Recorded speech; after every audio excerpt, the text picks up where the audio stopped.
And I must admit, I'm not a scientist on politics and policy, but I'm a social scientist, and what we do basically, like Stefan Gudwinski just mentioned, is we're doing social research on several drug issues at our office at the university, and what I'm reporting about is a project that we did, that we ended at the end of last year. It's a project consortium on drug dealing and organized crime. And the link to drug policy is that we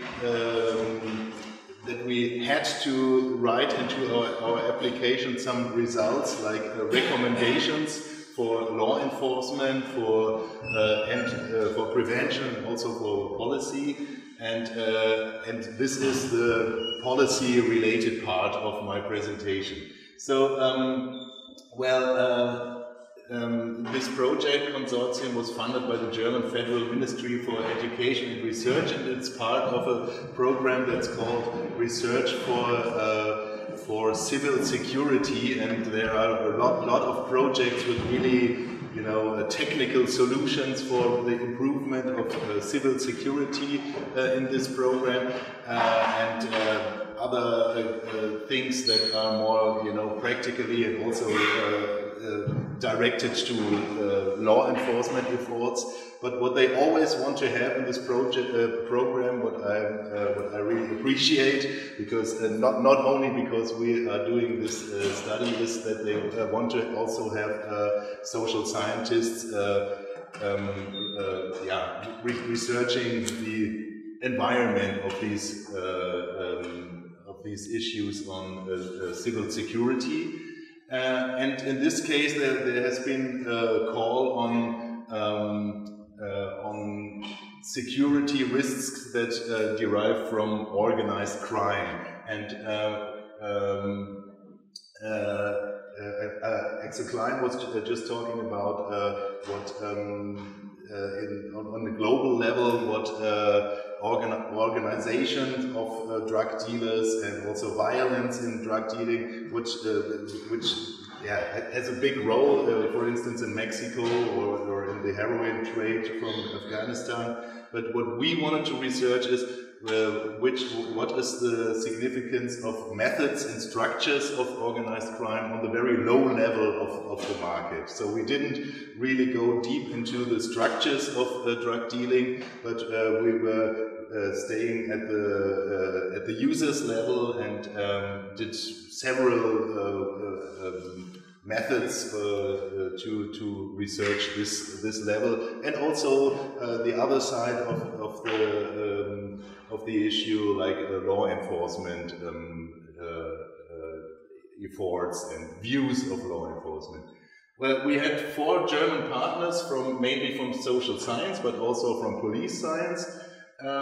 We had an Austrian partner consortium. It was a German-Austrian call. And the Austrian partner consortium was mainly focusing on crypto markets, on online drug markets. Tomorrow morning you will hear a presentation, you will hear 2 presentations on that from my project colleague Meropi Zanetakis from Austria and my colleague Gerrit Kamphausen, who will arrive today. So I won't focus on that issue too much because you will hear a lot more about that tomorrow. Our focus of the German consortium was the more or less conventional drug dealing, including social supply, meaning mainly non-profit driven, very low-level selling of illicit drugs in users' networks. And it was also about demand, supply, and also social control, and of course public security, because it was the core of this call. Our research questions were: what are the basic differences in the modalities of drug dealing between and also inside specific groups of drug traffickers? Do any of the groups employ methods and or work within structures that qualify as organized crime? how do participants regard themselves in this context? So this was mainly directed to the dealers, but we also did some research on the users. We had quite a large online survey, and also we did research law enforcement, as I mentioned before. So we did qualitative interviews, including with different kinds of dealers, including prisoners. We did some expert interviews, mainly with law enforcement officials, an online survey for drug buyers, and also online monitoring, like Darknet sites, but also ordinary drug forums. So what I want to present is, it was quite a large consortium with many different results, and what I want to present are some snapshots, not meaning these images here, but some snapshots from these different work packages. And I will start with the more definitional aspects.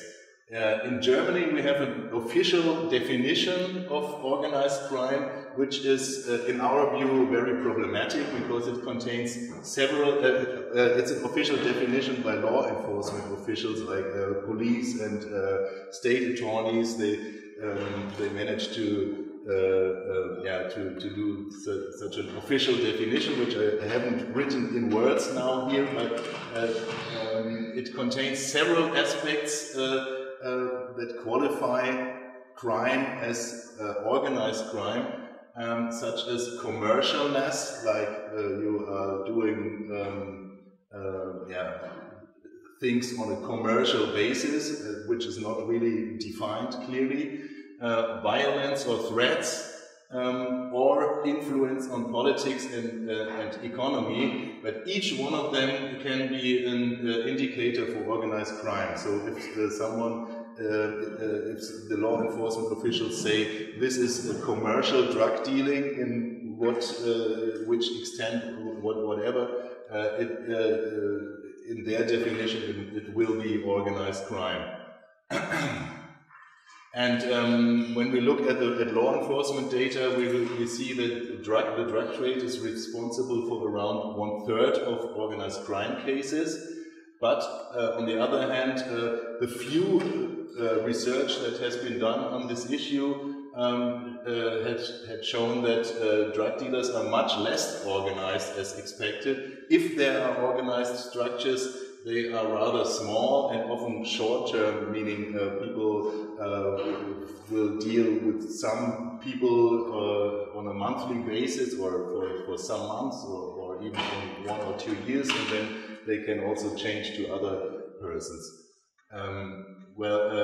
And it seems like, on the users level, there seems to be quite few organized crime characteristics. One work package that the colleagues from the the University of Applied Police Sciences in Hamburg did focus their research on police perspectives on drugs and drug dealing, so not only organized crime, but also in a more general way. They did some expert interviews, participant observation, and also reviewed official documents. And they found that the police staff is split in two general views.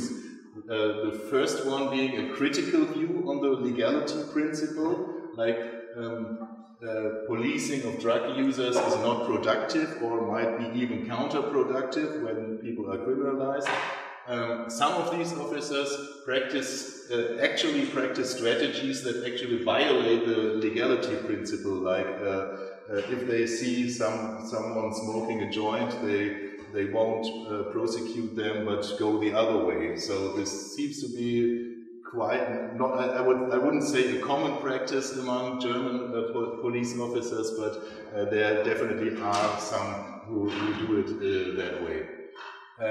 The other view is the identification with the goals of law enforcement, and sometimes including the wish for more repression, like prosecution of petty criminals should lead to the big ones, although evidence shows that it mostly doesn't work.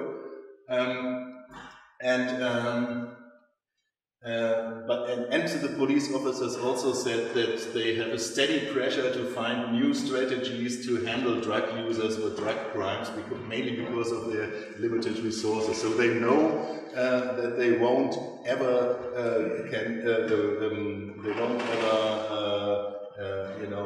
arrest or punish every drug user, because it's such a big and mostly invisible problem. They can't really go after with the methods of law enforcement. So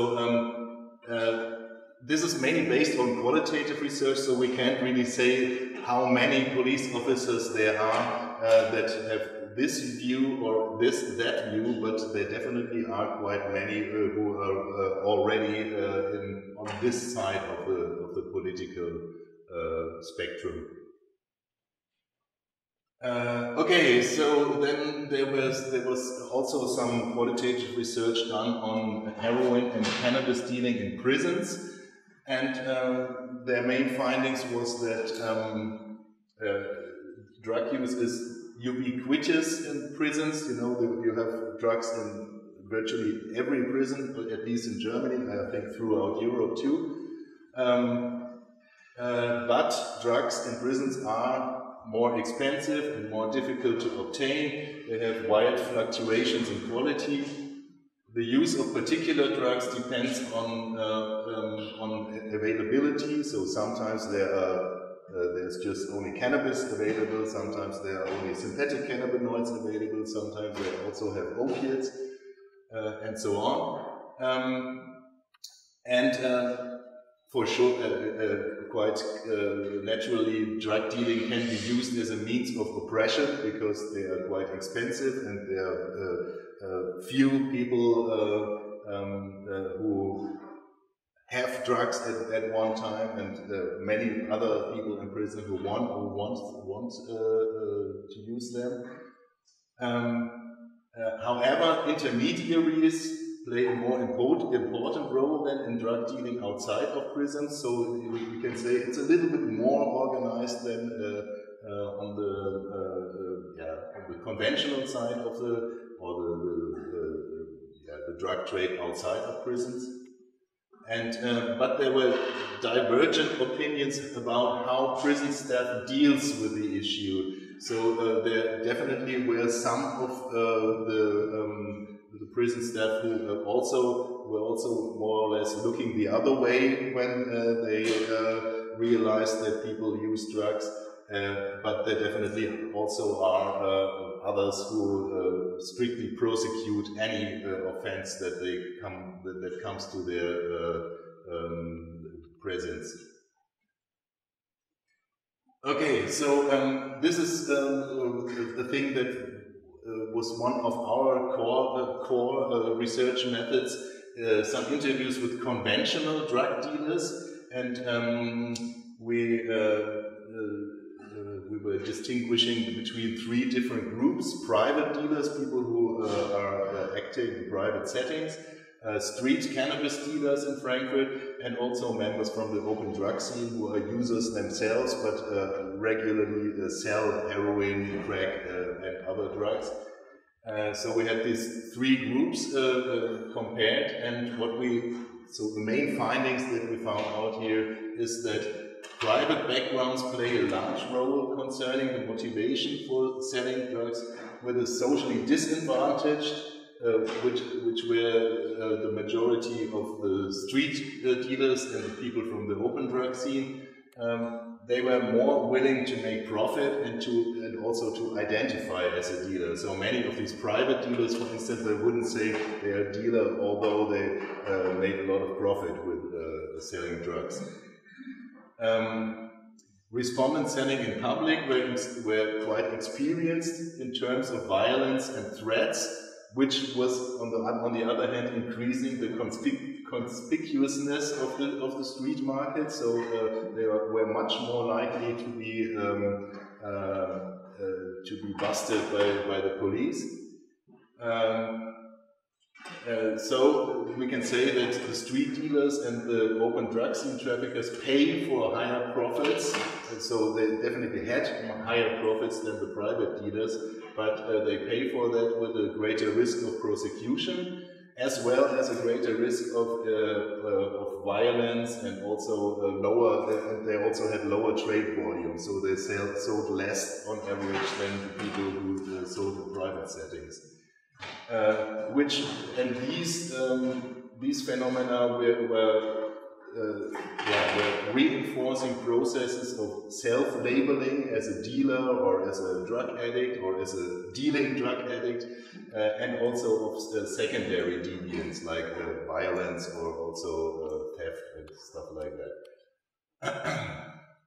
So we can say that methods of organized crime like violence and threats were much more common on the street, while structures of organized crime, this was quite an interesting finding, meaning division of labor, like several people working together, were more present among the private dealers, which and we can say, okay, on this side, these people who were acting on the streets, most of them didn't say that they worked together with anyone. They just had their suppliers, but mostly they had several suppliers and they had fluctuating customers, and they didn't use really these structures. While on the other hand, the private dealers used these structures, but most of them hadn't had any experience with threats and violence and stuff like that. So we can say that drug prohibition is steadily undermined by networks of users and user dealers that rely mainly on private relations. Only the most visible but rather insignificant part of the trade is seriously at risk of being charged by law enforcement. And when we compare these data to the findings of the online survey, we can see that very few regular drug users, and I don't mean really addicted hard drugs users, but I would say the ordinary recreational users, most of them don't buy on street markets. About 90% just buy from private settings. So this is really, I would say, quite a consistent result of this research. So some other results from this online survey.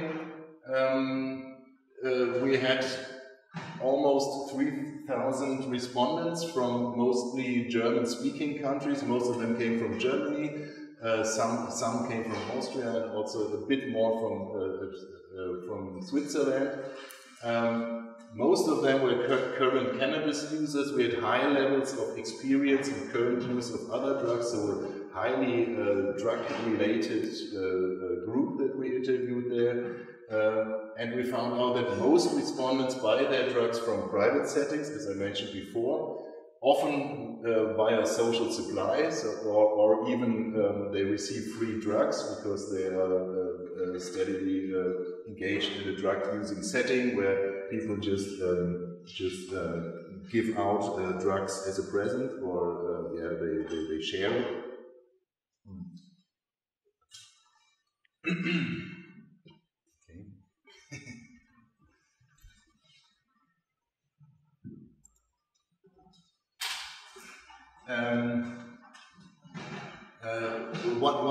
One other result is that around 1/5 of them, of these people who are really regular drug users, have ever bought illicit drugs online, mainly from crypto markets, but very few of them continue to do that. Most of them just tried it and then perhaps 1, 2, or 3 times, but not more than that.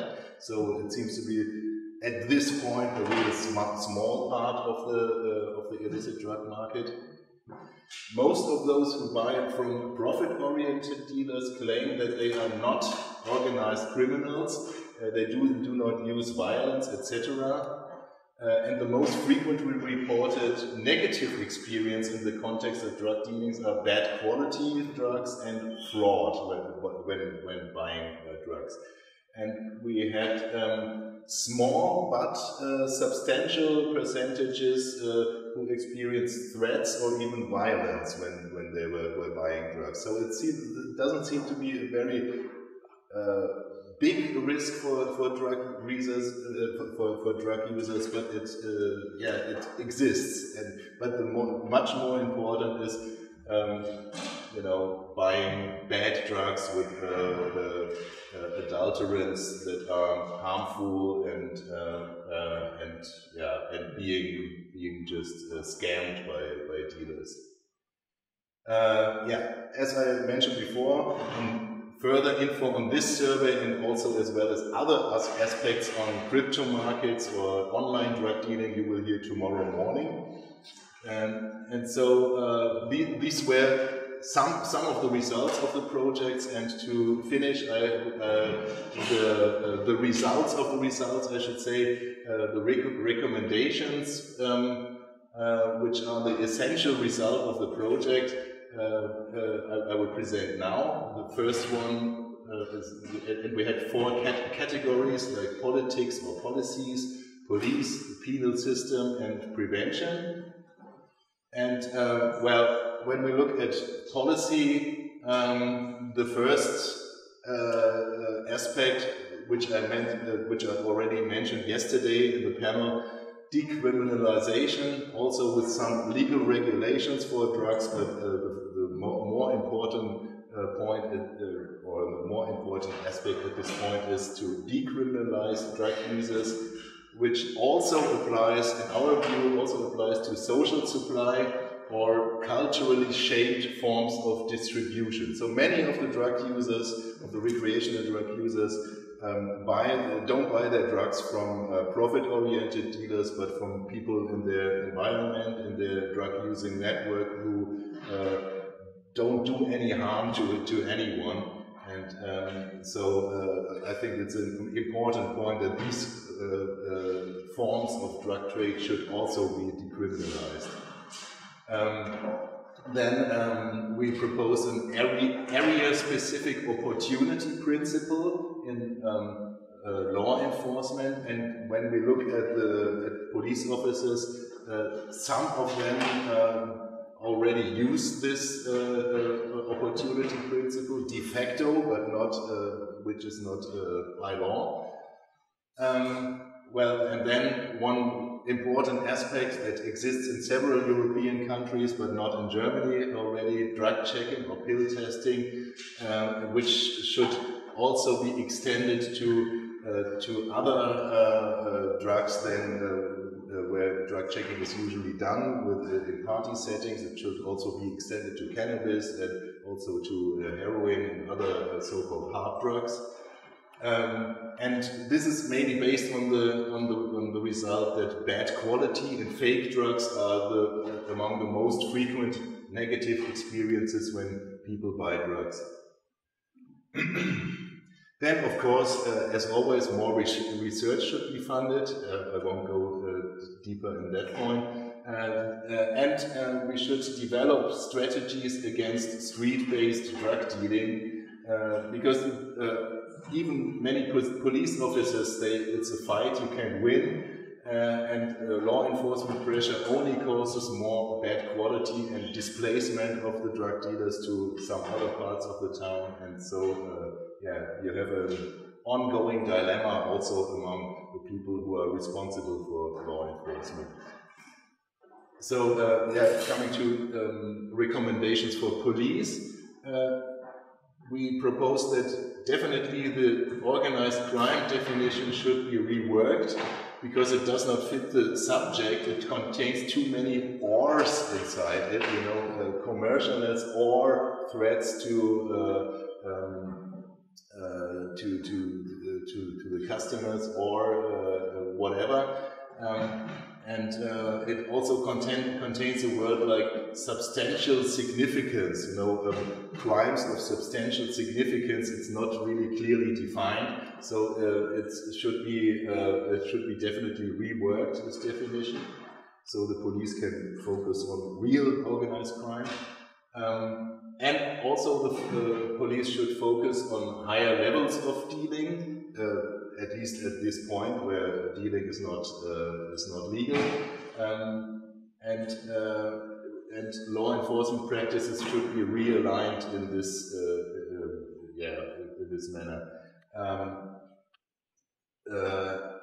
And this is an important point because the official police data shows that the trend points towards the other direction. So we have more and more offenses in Germany that are related to users, that are on the users level with low amounts of drugs being found. And this number is steadily rising, while the number of offences prosecuted for drug dealers, particularly for middle or high-level drug dealers, is not rising. So the focus seems to be shifting in the wrong direction regarding law enforcement work.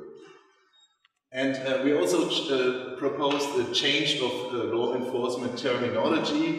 In Germany, we have a real, old school law enforcement terminology. They still talk about Rauschgift. In English, it would be intoxicating poison. And they also talk about fight against drugs. And we say drugs are not per se poisonous, and the toxicity depends on substance and the individual. And drugs are not a subject that can be fought. Yeah, I'm almost finished. Of course, police education should be much more founded in science.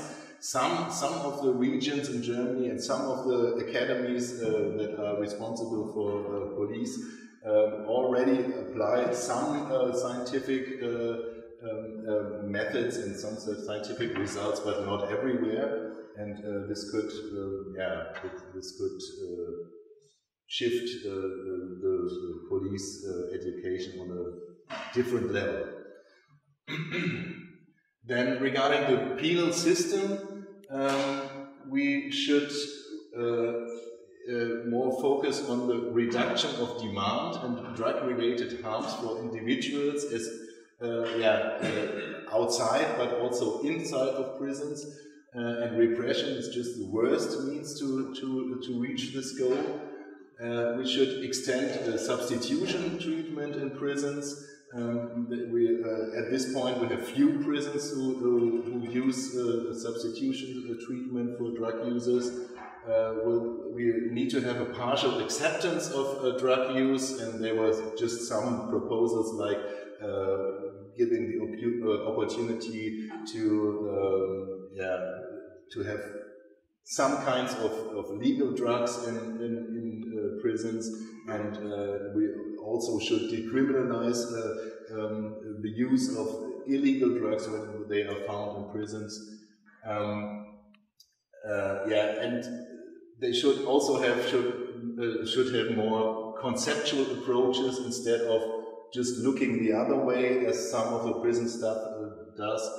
And prison staff also needs to be more educated generally in terms of drugs, as well as, for instance, NPS, because as far as we know, NPS seems to be a rising problem in German prisons as well, new psychoactive substances. And to finish, we have had also some recommendations for prevention. So we should consistently avoid imprisonment for failure to pay a fine. In Germany, many addicted drug users spend a lot of time in jail just because they fail to pay fines, for instance, for fare evasion and stuff like that. So this is an extension of the claim for decriminalization. Mainly drug addicts are imprisoned because of this regulation, and this should be not really stopped, but this should be replaced by different measures. We should have a special prevention for user dealers. We should take into account that a substantial part of the dealers in all groups, in the hard drug addicts, as well as the cannabis users, as well as the private dealers, are mainly motivated by funding of own use. And so we should have a closer look at this connection of use and selling drugs. Then we should install or extend drug checking measures, and we should also support safer use platforms on the internet for the purpose of harm reduction or secondary prevention for people who already use illicit drugs, because we have seen that even on Darknet fora there are much useful advices for harm reduction and generally prevention of harmful drug use. So that's what I wanted to tell you. Thank you very much.